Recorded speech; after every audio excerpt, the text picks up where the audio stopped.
Terima kasih Anda masih di Pemimpin Rakyat bersama saya Camar Haenda. Pemerintah terus mengawal proses restrukturisasi keuangan kereta cepat Jakarta-Bandung. Tidak hanya itu, pemerintah juga berencana meneruskan proyek kereta cepat hingga ke Surabaya.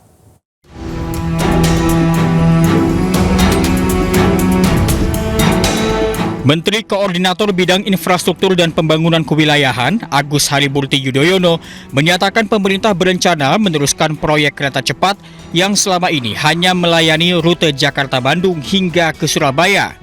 Namun pemerintah saat ini masih mengawal restrukturisasi keuangan proyek kereta cepat Jakarta-Bandung yang sebelumnya menjadi polemik. Adapun sejak digarap 2016, proyek kereta cepat Jakarta-Bandung mengalami pembengkakan biaya sekitar 18,02 triliun rupiah. Pihaknya pun masih terus menjalin komunikasi dan koordinasi lintas kementerian dan lembaga. Upaya untuk melakukan restrukturisasi keuangan terkait dengan kereta cepat Jakarta-Bandung KCJB atau KCIC yang kita kenal, ini terus kita kawal. Saya sudah bertemu dengan Menteri Keuangan, dengan Menteri Investasi sekaligus CEO Danantara. Kita ingin pastikan proyek yang besar dan juga strategis itu bisa terus eksis dan berjalan bahkan semakin maju, karena juga banyak yang berharap selain sampai dengan Bandung, harapannya bisa tembus sampai dengan katakanlah Surabaya, Jawa Timur. Jadi itu akan menjadi salah satu game changer dalam konektivitas moda kereta. Sebelumnya pemerintah tengah menyiapkan pembentukan Komite Nasional Kereta Cepat untuk menata pengembangan proyek kereta cepat nasional mulai dari restrukturisasi keuangan kereta cepat Jakarta-Bandung hingga ekspansi kereta cepat Jakarta-Surabaya. Perluasan proyek kereta cepat ini akan menjadi manfaat dan nilai tambah yang bisa dirasakan masyarakat dan dapat memantik perekonomian. Tim Liputan iNews melaporkan. Dalam Rakornas Pusat dan Daerah, Presiden Prabowo Subianto melontarkan tantangan terbuka kepada pihak-pihak yang tidak menyukai kepemimpinannya untuk bertarung di 2029. Prabowo juga menyinggung adanya kelompok tertentu termasuk antek-antek asing yang sengaja memancing situasi panas melalui demonstrasi yang ricuh. Kalau saudara tidak suka dengan 2-3 orang, jangan merusak seluruh bangsa. Kalau tidak suka sama Prabowo, silahkan 2029 bertarung, ya kan?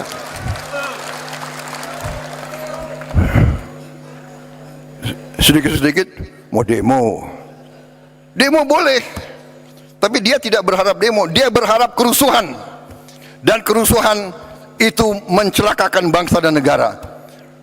Saudara-saudara, kerusuhan mencelakakan bangsa dan negara. Bakar-bakar, bom molotov, saya katakan itu membahayakan. Itu pidana. Saya tidak ragu-ragu.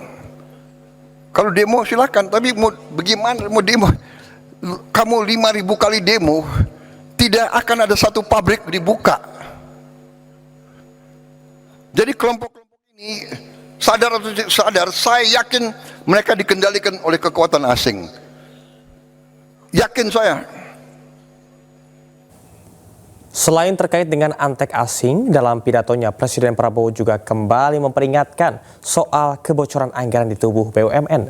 Prabowo pun menegaskan para mantan pimpinan BUMN harus bertanggung jawab dan bersiap menghadapi proses hukum jika ditemukan pelanggaran. Untuk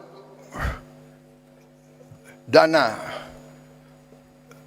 Sovereign Wealth Fund,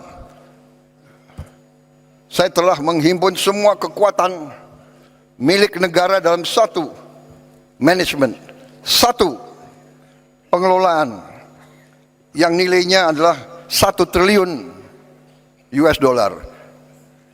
Terus lengkapnya adalah 1040 miliar dolar aset under management. Saudara-saudara, tadinya terpecah-pecah dalam 1040 perusahaan. Bayangkan nggak? Siapa yang bisa manage 1000 perusahaan? Ini akal-akalan. Saya katakan, pimpinan-pimpinan BUMN yang dulu harus bertanggung jawab. Jangan enak-enak kau, siap-siap kau dipanggil kejaksaan.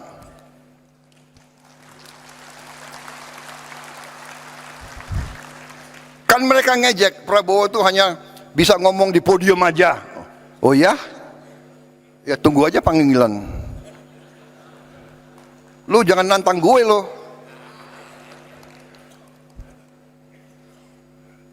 Saya hanya takut sama rakyat Indonesia dan Tuhan Maha Besar. Saya hanya takut itu. Kita ke informasi lain, pemirsa. Polda Jawa Barat menyelidiki dugaan unsur pidana dalam bencana longsor di Kecamatan Cisarua, Kabupaten Bandung Barat yang terjadi pada 24 Januari 2026 lalu. Peristiwa dipicu karena alih fungsi lahan di kawasan tersebut. Longsor yang terjadi di kaki Gunung Burangrang tersebut menimbulkan lebih dari 30 rumah di 2 wilayah, yakni Kampung Pasir Kuning dan Kampung Pasir Kuda, Desa Pasir Langu. Kabid Humas Polda Jawa Barat, Kombes Pol Hendra Rohmawan, menyatakan pihaknya telah berkoordinasi dengan berbagai pihak untuk mendalami dugaan alih fungsi lahan tersebut. Jika melihat kondisi di sekitar lokasi kejadian, terdapat aktivitas pertanian di kaki Gunung Burangrang. Namun, polisi belum bisa menyimpulkan apakah aktivitas tersebut melanggar aturan atau tidak sebelum ada kepastian mengenai batas wilayah. Kita masih proses penyelidikan lah, masih diskusi panjang kira-kira apa pengalihan fungsi lahan tadi itu ya, masih kita dalami sementara. Kalau polisi sendiri sudah ada? Belum, tidak ada. Gubernur Jawa Barat Deddy Mulyadi akan memberikan uang 5 juta rupiah kepada kepala keluarga yang berada di zona merah pada longsor Cisarua, Kabupaten Bandung Barat. KDM juga akan membangun hunian baru kepada warga yang terdampak.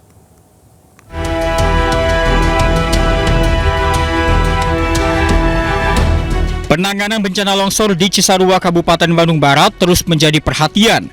Gubernur Jawa Barat Deddy Mulyadi akan memberikan uang santunan kepada ahli waris sebesar 25 juta rupiah setiap kepala keluarga. Selain itu, pemerintah Provinsi Jawa Barat juga akan memberikan uang kompensasi kepada 50 kepala keluarga yang terdampak tanah longsor, terutama yang masuk ke dalam zona merah, sebesar 5 juta rupiah dan 10 juta rupiah bagi warga yang rumahnya terdampak longsor. Saat ini pemerintah Provinsi Jawa Barat juga akan membangun hunian tetap bagi para korban longsor Cisarua. Ya nanti kita relokasi. Kan masih ada 50 kepala keluarga yang zona merah nih susulan. Nah itu mulai besok dikasih uang untuk kontrak 5 jutaan per kepala keluarga. Karena itu bukan rumah yang longsor. Dan setelah itu kita memikirkan untuk membangun rumah hunian baru. Hingga kini ada 85 kantong jenazah yang sudah dievakuasi dan diserahkan ke tim DVI. 67 jenazah sudah teridentifikasi dan sudah diserahkan ke pihak keluarga, sementara 15 kantong jenazah masih dalam proses identifikasi. Tim Liputan, iNews melaporkan. Sambangi pondok pesantren di Mojokerto, Wakil Presiden Gibran Rakabuming Raka mengajak santri melek teknologi. Pemimpin rakyat segera kembali.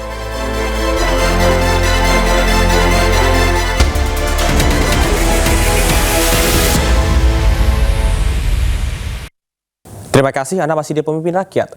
Pemirsa, harapan masyarakat Sumatera Barat untuk memiliki stadion berstandar internasional akan segera terwujud.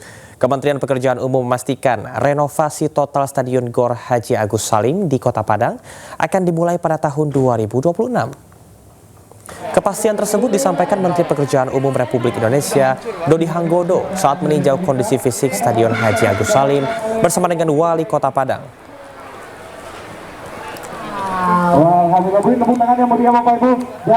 Ditinjau langsung bersama Agus Salim bersama dengan Wali Kota Padang Fadli Amran Jumat lalu. Dodi menyebut saat ini proses perencanaan telah memasuki tahap finalisasi desain sebelum dilanjutkan ke penyusunan detail engineering design atau DAD dan proses lelang pekerjaan.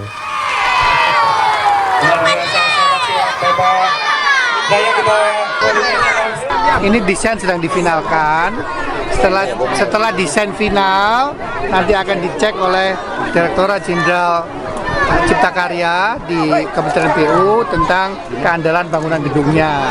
Setelah itu kita lakukan DED dan kemudian draft detail engineering design, kemudian baru kita lelangkan. Harapannya sih paling lambat mungkin sekitar Maret April sudah bisa lelang lah ya. Paling lambat mudah-mudahan begitu ya. Harapan kami sih tadi Pak Andri sudah wanti-wanti setahun selesai, tapi kita upayakan sebelum setahun sudah selesai. Wakil Presiden Gibran Rakabuming Raka menyambangi Pondok Pesantren Amanatul Ummah di Mojokerto. Dalam kunjungan tersebut, Gibran mengajak para santri agar paham perkembangan ilmu pengetahuan dan teknologi. Nah, pemirsa, informasi ini sekaligus menutup jumpa kita di Pemimpin Rakyat hari ini. Temukan informasi-informasi terbaru lainnya di www.inews.id dan cuplikan tayangan berita iNews dapat Anda saksikan di kanal YouTube official iNews. Saya Camar Haina dan kerabat kerja yang bertugas pamit undur diri. Pemimpin Rakyat, pemimpin beraksi, rakyat awasi. Sampai jumpa.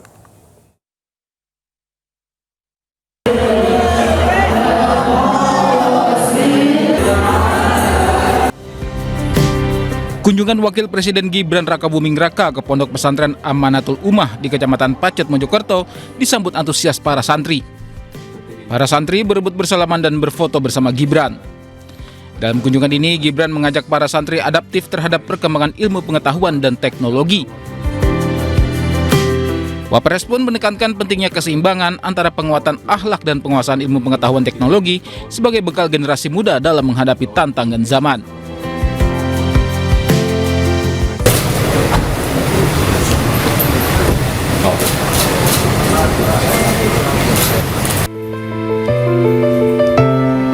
Kunjungan ini juga dalam rangka silaturahmi dan menyerap langsung pandangan kiai untuk kemajuan dalam negeri.